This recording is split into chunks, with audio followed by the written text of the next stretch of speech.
नमस्कार दोस्तों, बेबाक भाषा के दो टूक कार्यक्रम में आपका स्वागत है। दिल्ली हाई कोर्ट की जज स्वर्णकांता शर्मा आरएसएस से जुड़े वकीलों के जो संगठन है अखिल भारतीय अधिवक्ता परिषद, उसकी चीफ गेस्ट हैं और वह बताने जा रही हैं तमाम जुड़े हुए वकीलों को कि जो नई भारतीय संहिता आई है, 3 नए क्रिमिनल लॉज लेकर आया गया है, उसके क्या डिटेल्स हैं। अब आप कहेंगे इसमें खबर क्या है।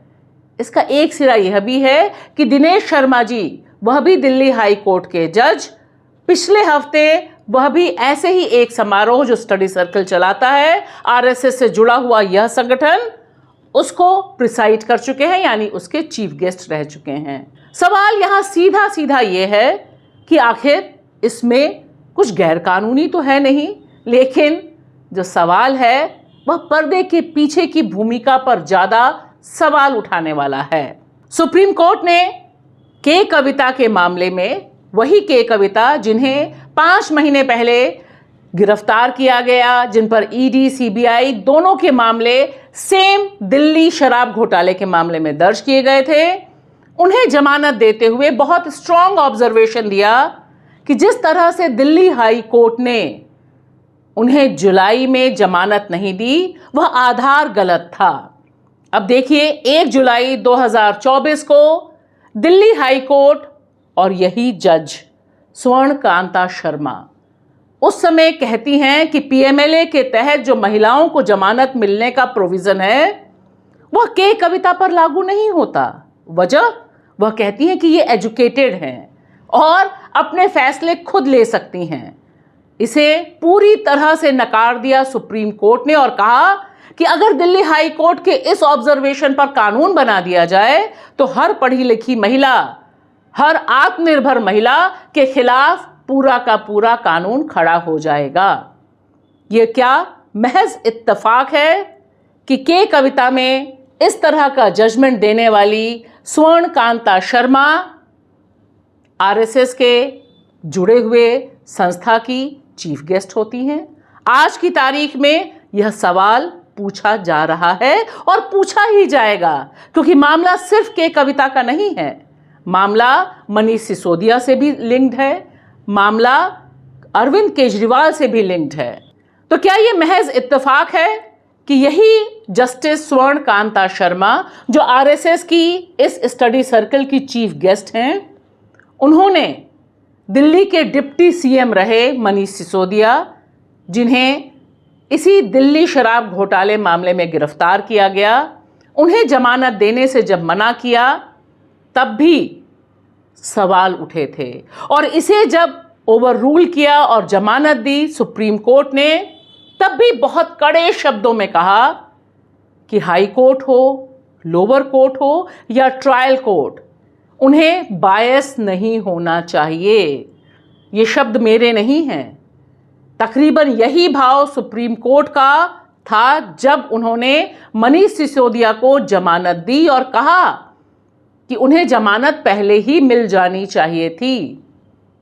और देखिए, इस बारे में स्वर्णकांता शर्मा का जो पूरा ऑब्जर्वेशन था, 21 मई 2024 को जब उन्होंने रिजेक्ट किया था मनीष सिसोदिया की बेल एप्लीकेशन को, तब से लेकर सुप्रीम कोर्ट तक का जो सफ़र है बड़े गहरे सवाल उठा रहा है।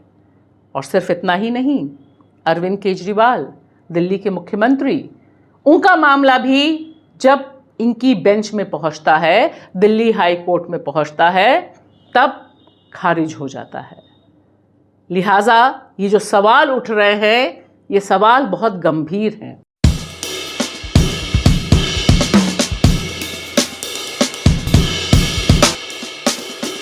इसी तरह से देखिए, दिल्ली के एक और जज जिनका जिक्र इस छोटी सी खबर में है, वह हैं दिनेश शर्मा, जस्टिस दिनेश शर्मा।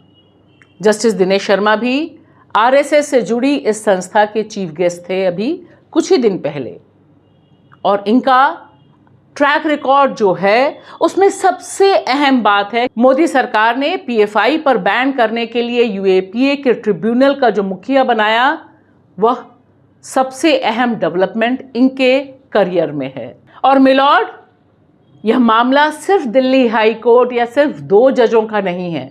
यहाँ तो हम कुछ कड़ियाँ, कुछ रेफरेंस जो ऑलरेडी पब्लिक डोमेन में है वह जोड़कर पेश कर रहे हैं। वरना हम भूले नहीं हैं कोलकाता हाई कोर्ट के अभिषेक गंगोपाध्याय को, जिन्होंने कुर्सी पर बैठकर, जब वह जज थे कोलकाता हाई कोर्ट के, लगातार ममता बनर्जी टीएमसी की जो सरकार चल रही है उसके खिलाफ जजमेंट्स दिए, ऑब्जर्वेशन दिए, और जब उन्होंने कुर्सी छोड़ी उसके बाद सीधी सीधी अभद्र भाषा का इस्तेमाल ममता बनर्जी के खिलाफ किया और भारतीय जनता पार्टी में शामिल होकर चुनाव लड़े। यह जो पॉलिटिकल लिंक दिखाई दे रहा है इस समय जजों के फैसले, जजों के ऑब्जर्वेशन और जजों के पॉलिटिकल इंक्लिनेशन पर, दरअसल यह सवाल है जुडिशियल अकाउंटेबिलिटी का, यानी आपकी जो जवाबदेही है, आपकी जो निष्पक्षता है, उस पर सवाल उठ रहा है।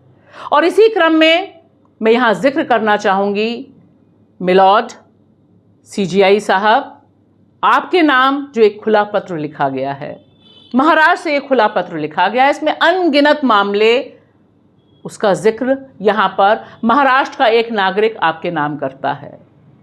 जस्टिस चंद्रचूड़ साहब, इस पत्र में जो 2-3 सवाल उठाए हैं वह बहुत अहम हैं।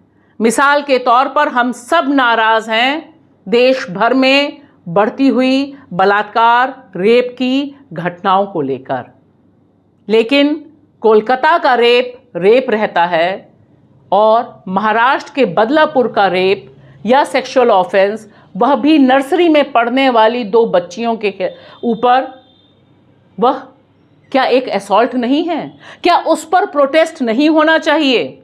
ऐसा कैसे हो जाता है कि कोलकाता हाई कोर्ट, कोलकाता में आरजी कर हॉस्पिटल में जो घटना होती है 8 अगस्त को, उस दरिंदगी के खिलाफ बीजेपी के प्रोटेस्ट को जायज ठहराता है, और बॉम्बे हाई कोर्ट बदलापुर में 2 बच्चियों पर जो यौन हिंसा होती है उस पर जो प्रोटेस्ट होता है वहां की विपक्षी पार्टियां करना चाहती हैं, उसे बंद करा देता है, कहता है हम इसकी परमिशन नहीं दे सकते। इस तरह की जो अनदेखी है, यह अनदेखी बहुत परेशान करती है, क्योंकि इस अनदेखी का एक सिरा अभी उत्तर प्रदेश के फर्रुखाबाद से भी जुड़ा हुआ है। और देखिए, यह जो कार्टून है, यह कार्टून बता रहा है कि जो जस्टिस है वो सिर्फ कोलकाता के पक्ष में झुका हुआ है, और 2 बच्चियां, दलित बच्चियां जिनकी हत्या होती है, उसे जब पुलिस सुसाइड करती है, दावा करती है कि सुसाइड है, परिवार विरोध करता है, वहां पर कोई सुओ मोटो एक्शन नहीं होता, कोई स्वतः संज्ञान नहीं लिया जाता है। क्यों? इस तरह का जुडिशरी में भेदभाव दिखाई दे रहा है। यह सवाल बहुत अहम है, क्योंकि जुडिशरी में पॉलिटिक्स का होना और जुडिशरी में दलितों और वंचितों पर होने वाली यौन हिंसा के प्रति कम संवेदनशीलता होना बहुत ही खतरनाक है। शुक्रिया।